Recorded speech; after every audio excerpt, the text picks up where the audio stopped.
भूमिका संदीप कांबळे. मी आता 6वीत शिकते. शाळा कन्या विद्या मंदिर निर्वाळ. मी आज तुमच्यासमोर नाट्यछटा सादर करणार आहे. नाट्यछटेचे नाव आहे मला मोठं व्हायचं आहे.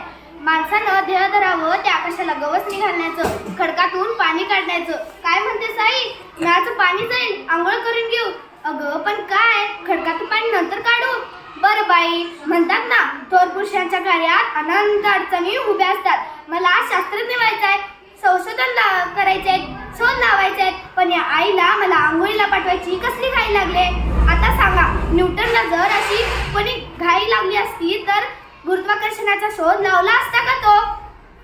सफरचंद खाली पडताना त्याने पाहिलं, त्याच्या मनात आलं की हा सफरचंद खालीच का पडला, वर का गेला नाही.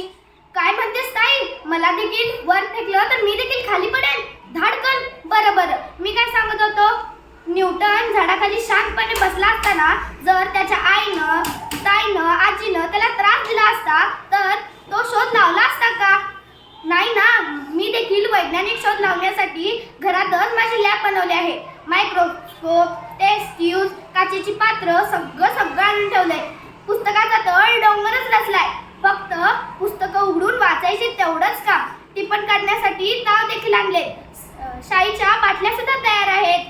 काय म्हणतेस आई, आत्ताच्या आत्ता आंघोळ करून घेऊ, नाहीतर त्या शाईच्या बाटल्याने मला आंघोळ करावी लागेल. मी उद्या मोठा शास्त्रज्ञ आल्यावर हीच ताई मिरवणार माझ्या बक्षीस समारंभात. काय गं ताई, चिरतेस कशाला? शास्त्रज्ञ होणं सोपं नाही. असू दे, माझा निश्चय दांडगा आहे. मी शास्त्रज्ञच होणार.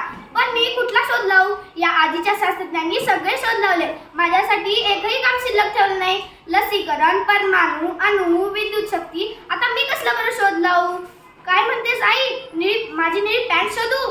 तू कपड्यांच्या बोळ्यामध्ये शोधलीस का? आईवर खूप उपकार होतील. आज कळालं की शास्त्रज्ञांना त्यांचे शोध लावताना किती त्रास, मनस्ताप सहन करावा लागला. धन्यवाद.